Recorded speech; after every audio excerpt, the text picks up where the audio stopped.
بسم اللہ الرحمن الرحیم بسم اللہ الرحمن الرحیم الحمد للہ وکفا وسلام علی عبادہ الذین اصطفى اما بعد۔ عزیز طلبہ، دروس فقہ المعاملات المالیہ کے سلسلے میں ہم نے جدید اور معاصر تحقیقات کے ذیلی عنوانات شروع کیے تھے، جو صرف آخری دو عنوانات رہتے ہیں، ایک آن لائن تجارت کی شرعی حیثیت اور دوسرا PTC کی شرعی حیثیت۔ تو آج کی نشست میں ہم آن لائن تجارت کی شرعی حیثیت کو دیکھتے ہیں۔ آن لائن تجارت کی شرعی حیثیت کے لیے بنیادی طور پر دو ہی نکات ہے، اور دوسرے نقطے کے اندر پھر ذیلی طور پر تین باتیں ہیں۔ سب سے پہلے ہم مختصر سا تعارف دیکھیں گے اس کا، پھر اس کے بعد آن لائن تجارت کی شرعی حیثیت کو دیکھیں گے۔ اس کی شرعی حیثیت کے اندر تین باتیں ہوں گی، ایک ایجاب و قبول، نمبر دو آن لائن تجارت کی بنیادی شرائط، اور نمبر تین متبادل صورتیں۔ تو ہم ترتیب وار ان دو عنوانات اور ذیلی عنوانات کو ایک ایک کر کے کچھ تفصیل اس کی آپ کے سامنے عرض کرتے ہیں۔ سب سے پہلے ہم تعارف کو دیکھتے ہیں کہ جیسے کسی بہت کم لوگوں کو اس کا علم نہیں ہوگا، آن لائن دنیا کے اندر متعدد طریقوں سے تجارت ہوتی ہے، خرید و فروخت کے معاملات ہوتے ہیں، لوگ انفرادی طور پر بھی اپنی چیزیں بیچتے ہیں۔ آج کل تو سوشل میڈیا کا زمانہ ہے، لوگ فیس بک پر مختلف چیزوں کی تصویریں دے دے کر اور پھر فون وغیرہ پہ رابطے کر کے یا میسج کر کے ایک دوسرے کے ساتھ معاملہ کر لیتے ہیں، اور چیز کو بذریعہ ڈاک جو ہے وہ خریدار کو پہنچا دی جاتی ہے، بیچ دی جاتی ہے۔ خریدار جو ہے وہ کبھی کیش آن ڈیلیوری کرتا ہے، چیز جب وصول ہو جائے تو پیسے دے دیتا ہے، اور کبھی جو ہے ابتدا کے اندر ایڈوانس میں پیسے دے دیتا ہے۔ اگر جان پہچان ہو تو عمومی طور پر ایڈوانس میں پیسے دے دیتے ہیں، اور پھر وہ آدمی جو ہے چیز وہاں سے بیچ دیتا ہے۔ بہت ساری چیزوں کی آج کل تجارت ہو رہی ہے، چپلیوں کی ہو رہی ہے، کپڑوں کی ہو رہی ہے، ملبوسات وغیرہ کی، اس طرح ان کے علاوہ جو ہے بہت ساری چیزوں کی، شہد وغیرہ کی ہو رہی ہے، مختلف چیزوں کی آن لائن تجارت ہوتی ہے۔ تو بہرحال آن لائن تجارت کو انگلش کے اندر دو نام دیے جاتے ہیں، ای کامرس بھی کہتے ہیں اس کو، اور اس کو ڈراپ شپنگ بھی کہتے ہیں۔ بہرحال آن لائن تجارت کے اندر کچھ صورتیں وہ بھی آتی ہے کہ ایک آدمی ہے، وہ ایک ویب سائٹ پر اپنا کوئی اسٹور بناتا ہے، مثال کے طور پر امیزون پر یا دراز پر اپنا ایک اسٹور بنا دیا، اور اس پر اس نے اپنی مصنوعات کی تصویر لگا دی، اپنی پروڈکٹس کی تصویر لگا دی۔ تو اگر کوئی آدمی آتا ہے، وہ تصویر دیکھتا ہے اور وہاں کوئی آپشن ہو، اس آپشن پر کلک کرتا ہے کہ ہاں چیز میں خریدنا چاہتا ہوں، تو پھر اس انسان کو پتہ چل جاتا ہے کہ اس آدمی کو یہ چیز مطلوب ہے، تو پھر جو ہے وہ اس کو چیز فراہم کرنے کے لیے اس چیز، اگر چیز موجود ہو تو اس کو بیچ دیتے ہیں، چیز موجود نہ ہو تو پھر اس کو کہیں سے مہیا کر کے اس کو بیچ دیتے ہیں۔ یا اس کے اندر بھی پھر یوں ہوتا ہے کہ بسا اوقات یوں بھی ہوتا ہے کہ مثلا میں نے ایک اپنے لیے ایک وہ بنایا، ویب سائٹ پر کوئی میں نے اپنا ایک اکاؤنٹ بنایا، یا میں نے سوشل میڈیا پہ کچھ تصویریں دے دی، تو میں اس اکاؤنٹ پر یا سوشل میڈیا وغیرہ پر میں ایسی چیزوں کی تصویریں دیتا ہوں جو چیزیں میرے پاس ہے نہیں، لیکن کسی اور کے پاس ہے، وہاں سے میں نے تصویریں لے لی ہیں اور میں دے رہا ہوں، تو جہاں سے جب بھی مجھے آرڈر آتا ہے تو میں آگے سے چیز مہیا کر کے ان کو بیچ دیتا ہوں۔ مثال کے طور پر سمجھ جائیے کہ کپڑے ہیں یا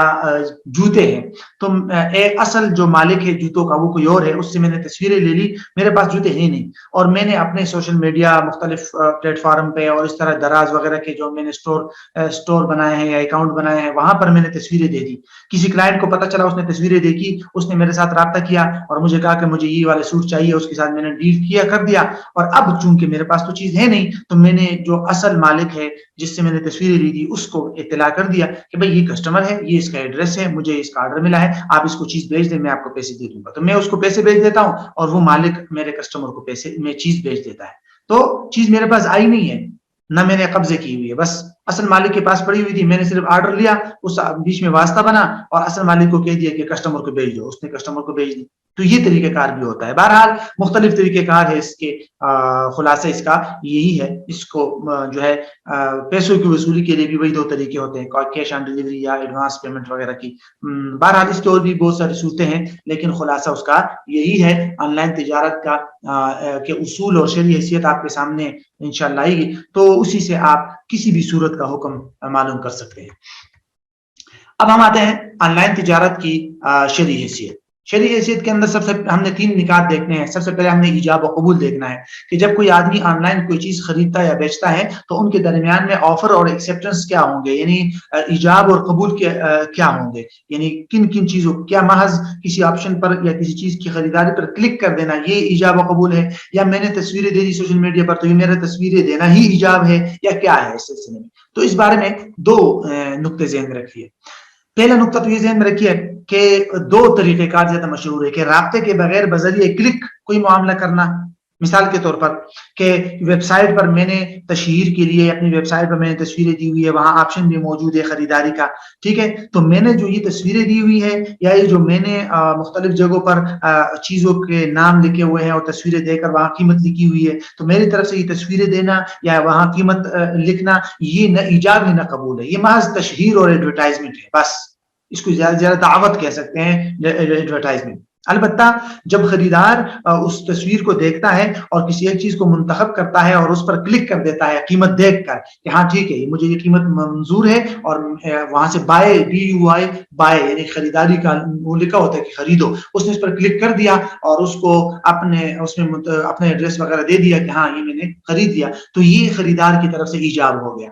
اب اس کے بعد جو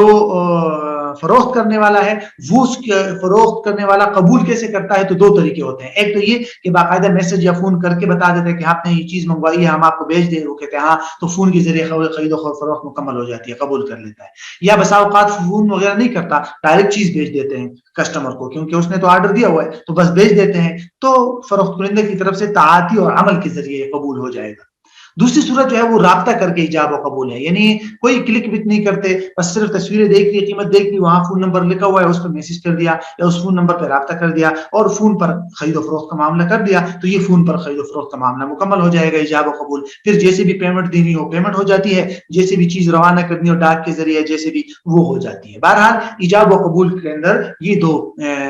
مختصر سی باتیں آپ نے ذہن میں رکھنی ہے. اس کے بعد شرعی حیثیت کے اندر دوسرا نقطہ ہے بنیادی شرعی شرائط, یعنی آن لائن تجارت معاملات کے لیے کئی شرائط ہے. خرید و فروخت کی جتنی بھی شرائط ہم نے اس کورس کے شروع میں پڑھی تھی وہ بھی ساری کی ساری ضروری ہے, لیکن اس کے علاوہ 2 نہیں بلکہ 3-4 کچھ ضروری شرائط ہے جس کا تعلق جو آن لائن تجارت کے ساتھ ہے, ان کو سمجھنا ضروری ہے. پہلی بات تو یہ کہ آن لائن سونا چاندی کے معاملات سے احتراز کرنا چاہیے, دونوں طرف سونا ہو, دونوں طرف چاندی ہو, یا ایک طرف سونا دوسری طرف چاندی, تو یہ جو 3 صورتیں ہیں اس سے احتراز کرنا چاہیے, کیونکہ جب دونوں طرف سونا یا دونوں طرف چاندی یا ایک طرف سونا اور دوسری طرف چاندی ہو تو یہ چونکہ بے صرف ہے, اور بے صرف کے لیے شریعت نے تقابض کا حکم لاگو کیا ہے کہ دونوں چیزوں پر فوری طور پر قبضہ کیا جائے, دونوں چیزوں پر فوری طور پر قبضہ کیا جائے. تو اور دونوں چیزوں پر فوری طور پر آن لائن میں قبضہ ممکن نہیں ہے, تو اس لیے اس سے احتراز کرنا چاہیے. البتہ اس کی ایک صورت ممکن ہے کہ خریدار کا جو ہے خریدار یا فروخت کنندہ کا دونوں میں طرف میں سے کسی ایک کا وکیل دوسرے آدمی کے پاس بیٹھا ہوا ہو اور وہ وہیں پر قبضہ کر لے تو پھر ٹھیک ہے. مثال کے طور پر کراچی کا ایک آدمی ہے, وہ میرے اوپر سونا بیچ رہا ہے اور میں اس کو چاندی بیچ رہا ہوں, میں یہاں ہوں اسلام آباد میں اور وہ کراچی میں ہے مثال کے طور پہ, تو میرا کوئی وکیل وہاں بیٹھ جائے اس کے پاس, میں جیسے ہی آن لائن اس کے ساتھ معاملہ کر لوں تو اسی وقت میرا وکیل وہاں سونے پر قبضہ کر لے اور اس کو چاندی دے دے اسی وقت, تو پھر یہ معاملہ جائز ہو جائے گا, ورنہ تو اس کے علاوہ صورت اس کی جواز کی نہیں ہے. بہرحال تو یہ ہے پہلا نقطہ. دوسرا نقطہ ہے کہ جو چیز آپ بیچ رہے ہیں اس کی مکمل تفصیل, کوالٹی, مقدار, قیمت وغیرہ سب کچھ ڈیٹیل میں بتا دی جائے تاکہ بعد میں جہالت نہ رہے, بلکہ یہ بھی ضروری ہے کہ جو چیز جس کوالٹی کی آپ بتا رہے ہیں اسی چیز اور اسی کوالٹی کی چیز آپ خریدار کو بھیجیں گے. کوئی اور بھیج دی تو خریدار کو چیز واپس کرنے کا مکمل اختیار حاصل ہوگا, کیونکہ خیار عیب ہوگا ایک قسم کا یا خیار وصف ہوگا. بہرحال تیسرا اصول یہ ہے کہ چیز بیچتے وقت بیچنے والے کی ملکیت میں ہونا ضروری ہے. یہ شرط پر آج کل کم عمل ہوتا ہے کہ ایک انسان کی ملکیت میں اونرشپ میں کوئی چیز ہے ہی نہیں, صرف دوسرے سے تصویریں لی ہوئی ہے اور آن لائن اس کو بیچ رہا ہے. یہ تو شریعت میں ایسی چیز کو آن لائن بیچنا جائز ہی نہیں ہے. آن لائن کیا بلکہ ویسے بھی بیچنا جائز نہیں ہے. ایک انسان کی ملکیت میں جو چیز نہ ہو, میں نے کوئی چیز خریدی نہیں ہے, میرے پاس کوئی چیز ہے ہی نہیں اور میں اس کو آگے بیچ رہا ہوں صرف اس بنیاد پر کہ میرے پاس تصویریں ہیں, یہ تو ناجائز ہے. تو کوئی بھی چیز بیچتے ہوئے چیز کا آپ کے ملکیت میں آنا ضروری ہے. آپ نے خریدی ہو, آپ کو کسی نے گفٹ کی ہو, بہرحال آپ کی ملکیت میں ہونا ضروری ہے. اور چوتھی اہم شرط جو اس سے بھی زیادہ ضروری ہے کہ چیز بیچنے والے کے قبضے میں ہونا ضروری ہے. یعنی یہ ضروری ہے کہ میں آگے چیز بیچ رہا ہوں وہ میری ملکیت میں بھی ہو اور میری پوزیشن اور میرے قبضے میں بھی ہو. اب یہ جائز نہیں ہے آن لائن معاملات میں, یہ آخری دونوں شرائط پر عمل نہیں ہو رہا. مثال کے طور پر میں نے کسی سے تصویریں دی ہوئی ہے اور فیس بک وغیرہ پہ دی ہوئی ہے, میرے پاس کسٹمر آیا ہے, اس کو میں نے وہ چیز بیچ دی اور پھر اس کے بعد میں نے اصل مالک کے ساتھ رابطہ کیا کہ بھائی میرے کسٹمر کو یہ چیز بیچ دو. اب میں نے خود خرید, میری ملکیت میں نہیں ہے, میں نے آگے بیچی, میں فروخت کی ہوئی ہے, میرے قبضے میں آئی نہیں ہے اور میں نے اصل مالک کو کہہ دیا, مالک نے میرے واسطے کے بغیر ڈائریکٹ میرے کسٹمر کو بیچ دیا, میرے قبضے میں آئی نہیں ہے اور چیز آگے چلے گئی خریدار کے پاس. تو اس کو بے قبل القبض اور بے غیر مملوک کہتے ہیں. یہ شرعاً ناجائز ہے, اس تمام صورتیں شرعاً ناجائز ہوگی. یہ آخری دو شرائط پر زیادہ توجہ دینی چاہیے, اور عمومی طور پر لوگ اس میں مبتلا ہے تو اس سے بچنا ضروری ہے. بہرحال تو یہ ہے بنیادی شرائط. اب سوال پیدا ہو سکتا ہے کہ بھئی بسا اوقات تو اس طرح چیز باقاعدہ خرید کر اپنے پاس لانا اور پھر اپنے پاس رکھ کر اس کو آگے آن لائن بیچنا, یعنی یہ ڈبل ڈیلیوری چارجز, یہ تو بڑے مسائل ہے اس میں. یہ تو ایک قسم کے وہ ہو جائیں گے کہ اس میں بڑی خرچے بھی آئیں گے اور یہ مشکل بھی ہے آج کل. تو اس ناجائز صورتوں کے متبادل کیا ہو سکتے ہیں؟ تو 3 متبادل ہیں, ان کو دیکھ لیجئے. متبادل جائز صورتیں, پہلی 2 صورتیں جو ہیں اس میں آپ کو بہرحال قبضہ اور خریداری تو پھر بھی کرنی پڑے گی کہ اپنے پاس لانا پڑے گا. اور تیسری صورت ایسی ہے جس میں نہ آپ کو خریداری کی ضرورت ہے نہ قبضہ کرنے کی ضرورت ہے, جسٹ آپ بیچ میں واسطہ بن جائے اور اپنے لیے کمیشن رکھے تو جائز ہے. مثلا پہلی صورت آپ کی ہوگی وعدہ کی, کہ آپ جو ہے یوں کرے کہ آپ میرے مثلا میں ہوں, میں آن لائن چیزیں بیچ رہا ہوں, ٹھیک ہے, میں نے اپنے سٹور پہ یا اپنے اکاؤنٹ پہ تصویریں دی ہوئی ہے یا آن لائن یا فیس بک پہ تصویریں دی ہوئی ہے, وہ چیز میرے پاس ہے ہی نہیں, میں نے اصل مالک سے صرف تصویریں دی ہوئی. میرے پاس کسٹمر آیا خریدار, تو میں اس کو یہ نہ کہوں کہ میں نے آپ کو یہ چیز بیچ دی, کیونکہ میرے پاس ہے ہی نہیں, میں کیسے بیچ سکتا ہوں, میری ملکیت میں نہیں ہے, تو بیچنا تو جائز نہیں ہے نا. میں اس کے ساتھ وعدہ کرتا ہوں کہ بھائی صاحب میرا آپ سے وعدہ ہے کہ میں آپ کو یہ چیز فراہم کر دوں گا اتنی قیمت پر. وہ کہتے ہیں ٹھیک ہے, تو وعدہ تو جائز ہے, یہ تو بے نہیں ہے. تو جب وعدہ جائز ہو جائے گا, اب ہمارا رابطہ ختم ہو گیا اور میں اب اس طرح کرتا ہوں کہ اصل مالک کے ساتھ رابطہ کر کے اس سے میں خود خرید لیتا ہوں اور باقاعدہ خود اس پر میں نے قبضہ کر دیا, میرے پاس چیز آ گئی اور میرے پاس جب میری ملکیت میں بھی آ گئی, میرے قبضے میں بھی آ گئی, اس کے بعد میں اپنے کسٹمر جس کے ساتھ میں نے وعدہ کیا تھا اس کو میں بیچ دیتا ہوں ڈاک کے ذریعے. باقاعدہ رابطہ کر کے اس کو بتا دیتا ہوں کہ بھئی چیز میرے پاس آ گئی ہے, یا رابطہ نہ بھی کروں بس بیچ دوں اس کو تو بھی ٹھیک ہے, تعاطی کے ذریعے ہو جائے گی. لیکن ذہن میں یہ بات ذہن میں رکھنا ضروری ہے کہ جب آپ نے اپنے کسٹمر سے وعدہ کر لیا, اس کے بعد آپ نے وہ چیز خریدنی ہوگی, اپنے قبضے میں بھی لانی ہوگی. قبضے کا مطلب یہ ہے کہ باقاعدہ آپ کے پاس آ جائے اور آپ کے پاس آنے کے بعد آپ اپنے کسٹمر کو بھیجیں. یہ ایک متبادل صورت ہے.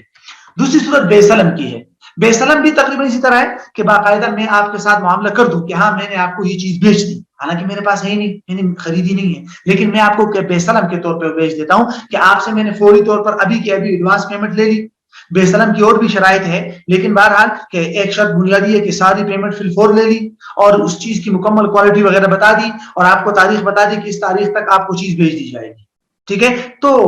پھر میں کہیں سے مہیا کر کے آپ کو چیز بھیج دوں. تو یہ جائز ہے, لیکن اس میں وہی بات ضروری ہے کہ آپ کے ساتھ جب میں نے معاملہ کر لیا, آپ کے فون کے کاٹنے کے بعد یا رابطے کے بعد وہ چیز مجھے خود خریدنی ہوگی, اپنے قبضے میں لانے ہوگی, تب آپ کو بھیجنی ہوگی. تو ان دونوں صورتوں کے اندر وہی بات دوبارہ آتی ہے, کیا کہ وعدہ اور بے کے بعد اپنے کسٹمر کے ساتھ جو بھی آپ نے معاملہ کیا اس کے بعد آپ نے اصل مالک سے وہ چیز خریدنی ہوگی, اپنے قبضے میں لانی ہوگی, تب آپ کو اپنے کسٹمر کو اس کو روانہ کریں. تیسری صورت جس میں نہ خریداری کی ضرورت ہے اور نہ اس میں اپنے قبضے میں لانے کی ضرورت ہے, وہ ہے بروکری. کمیشن ایجنٹ بن جائے آپ. مثلا میں ہوں, میں اصل اونر کا کمیشن ایجنٹ بن جاتا ہوں. اس کو میں کہتا ہوں کہ مثلا اصل مالک جو ہے پروڈکٹس کا اصل مالک, اس کو میں کہتا ہوں کہ آپ کے پروڈکٹس کی تصویروں کی میں مارکیٹنگ کروں گا, تشہیر کروں گا اپنے فیس بک وغیرہ پہ, ادھر ادھر میرے پاس جتنے بھی گاہک آئیں گے ان گاہکوں کو میں آپ کے پاس لاؤں گا, ٹھیک ہے. وہ گاہک آپ کے ساتھ معاملہ کر کے آپ سے چیز خریدیں گے, فی گاہک یا فی آئٹم آپ نے مجھے 200 روپے دینے ہوں گے, ٹھیک ہے. اس نے کہا ٹھیک. اب اس صورت کے اندر میں تصویریں وغیرہ دوں گا سب کچھ کر کے, جب بھی میرے پاس کسٹمر آئے گا اس کو میں کہوں گا ٹھیک ہے بھائی آپ کو یہ چیز میں فراہم کر دوں گا, تو پھر میں اپنے اصل جو چیز کا مالک ہے اس کے ساتھ رابطہ کر دوں, یہ کسٹمر آیا ہے اس کو چیز بھیج دو اور میرے جو 200 روپے اس سائڈ پہ کر دو کیونکہ میرا کمیشن ہے. تو ایسی صورت میں میرے لیے خود اس اصل مالک سے خریدنا, اپنے قبضے میں لانا, پھر کسٹمر کو بھیجنا یہ ضروری نہیں ہے. لیکن اس صورت میں یہ ضروری ہوگا, کیا ضروری ہوگا, کہ اصل کسٹمر اور خریدار سے جتنے بھی پیسے آئے وہ سارے کے سارے پیسے اصل مالک کے ہوں گے,